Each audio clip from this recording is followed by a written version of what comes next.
မေရိကန်ကအီရန်ကိုဘာကြောင့်ဒီလောက်တောင်မုန်းနေရတာလဲအဓိကအကြောင်းရင်းကတော့ရေနံပါပဲ1951ခုနှစ်မတိုင်ခင်အထိအီရန်ရဲ့ရေနံလုပ်ငန်းတွေကိုဗြိတိန်ကထိန်းချုပ်ထားပြီးအီရန်ကအမြတ်ရေ16ရာခိုင်နှုန်းပဲရခဲ့ပါတယ်ဒါကြောင့်အီရန်ဝန်ကြီးချုပ်မူဆာဒက်ကရေနံကရတဲ့ပတ်စံပြည်သူတွင်ပဲရစေဖို့ရေနံလုပ်ငန်းတွေကိုနိုင်ငံပိုင်းသိမ်းလိုက်ပါတယ်ဒါကိုမကျေနပ်တဲ့ဗြိတိန်နဲ့အမေရိကန်ကပူးပေါင်းပြီးတော့ Operation Ajax နဲ့အစိုးရကိုဖျောက်ချခဲ့ပါတယ်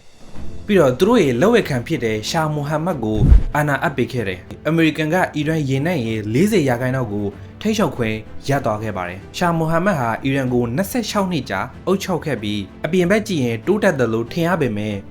ရှုပ်ဝက်ပလိတ်တွင်တုံးပြီးတော့ပြည်သူတွေကိုနှိပ်စက်ခဲ့ပါတယ်ဒါကြောင့်1989ခု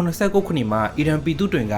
တော်လှန်ရေးလုပ်ပြီးတော့အယာတုလာကွန်မြူနီကိုအာဏာအပ်ပေးခဲ့ပါတယ်သူကအမေရိကန်စီကနေရင်းနှဲပိုင်ဆိုင်ခွင့်တွေကိုပြန်သိမ်းလိုက်ပါတယ်အဲ့ဒီနောက်အီရန်ចောင်းသားတွေကအမေရိကန်တန်တမန်52ဦးကို440ရက်ကြာဖမ်းဆီးထားခဲ့ပြီးတော့အမေရိကန်အတွက်ကြီးမာတဲ့အရှက်ရမှုဖြစ်ခဲ့ပါတယ်ဒါကြောင့်1980မှာအီရတ်ကအီရန်ကိုကျူးကျော်တဲ့အခါမှာလေအမေရိကန်ကအီရတ်ကိုလက်နက်တွေထောက်ပံ့ပေးခဲ့ပါတယ်ဒီစစ်ပွဲမှာအီရန်နိုင်ငံသားတန်းနေချီတည်ဆုံခဲ့ရပြီးတော့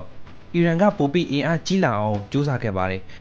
သူတို့ရဲ့နျူကလ িয়ার စီမံကိန်းတွေကြောင့်အမေရိကန်ကစီးပွားရေးပိတ်ဆို့မှုတွေလုပ်ခဲ့ပါတယ်2015မှာအိုဘားမားကအီရန်နဲ့သဘောတူညီချက်တစ်ခုလုပ်ပေမဲ့ထရမ့်လက်ထက်မှာတော့ဒါဟာအဆိုးဆုံးသဘောတူညီချက်လို့ပြောပြီးတော့ဖျက်သိမ်းလိုက်ခဲ့ပါတယ်အခုအချိန်ထိလည်းသူရဖျောက်ချဖို့ကြိုးစားမှုတွေနဲ့တိုက်ခိုက်မှုတွေဟာလက်ရှိရှိနေစေပဲဖြစ်ပါတယ်ဒီနေ့ဗီဒီယိုကတော့ဒီလောက်ပါပဲ